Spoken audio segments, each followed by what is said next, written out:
ప్రకాశం జిల్లా మార్కాపురం టీడీపీ అభ్యర్థిగా కందుల నారాయణ రెడ్డి నామినేషన్ దాఖలు చేశారు. నారాయణ రెడ్డి నామినేషన్ సందర్భంగా మార్కాపురం పట్టణంలో భారీ ర్యాలీ నిర్వహించారు. ర్యాలీలో టీడీపీ, జనసేన, బీజేపీ నాయకులు, కార్యకర్తలు పెద్ద ఎత్తున పాల్గొన్నారు. టీడీపీ అధికారంలోకి వచ్చిన వెంటనే మార్కాపురం కేంద్రంగా జిల్లా ఏర్పాటు చేస్తామని నారాయణ రెడ్డి వెల్లడించారు.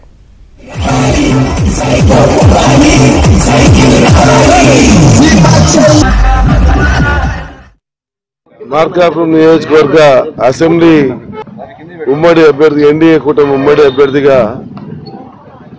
నేను నామినేషన్ కార్యక్రమం పూర్తి చేశాను. బ్రహ్మాండంగా ఈ నామినేషన్ కార్యక్రమం జరిగింది. మా కార్యకర్తలు కానీ, జనసేన కార్యకర్తలు కానీ, బీజేపీ కార్యకర్తలు కానీ ఎంతో జోష్లో పాల్గొని ఈ కార్యక్రమం విజయవంతమయ్యేలా చేశారు. తప్పకుండా ఈ మార్కాపురం నియోజకవర్గంలో ఈసారి తెలుగుదేశం పార్టీ జెండా ఎగరవేస్తుందని చెప్పి మేము ఆశాభావం వ్యక్తం చేస్తా ఉన్నాం. ఎందుకంటే ఈ ప్రజలకు ఏం అవసరమో ఏ పార్టీ వాడికి వైఎస్ఆర్ పార్టీ వాడికి తెలియదు. ఈ ప్రజలకు అవసరమైన చేయాల్సింది పోయి చేయకుండా మభ్యపెట్టి 5 ఏళ్ళు పని జరుపుకొని ఈరోజు మళ్ళీ మేమేదో చేస్తాము, మాకు అధికారం ఏమైందని చెప్పి వైఎస్ఆర్ వాళ్ళు అడుగుతా ఉంటే ప్రజలు హేళన చేసి నవ్వుకుంటా ఉన్నాం. 5 ఏళ్ళు అధికారం ఇచ్చాం, వెలుగుల ప్రాజెక్టు పూర్తి చేస్తా ఉన్నారు, అడ్రస్ లేరు. జిల్లా చేస్తామని వాళ్ళే చెప్పారు.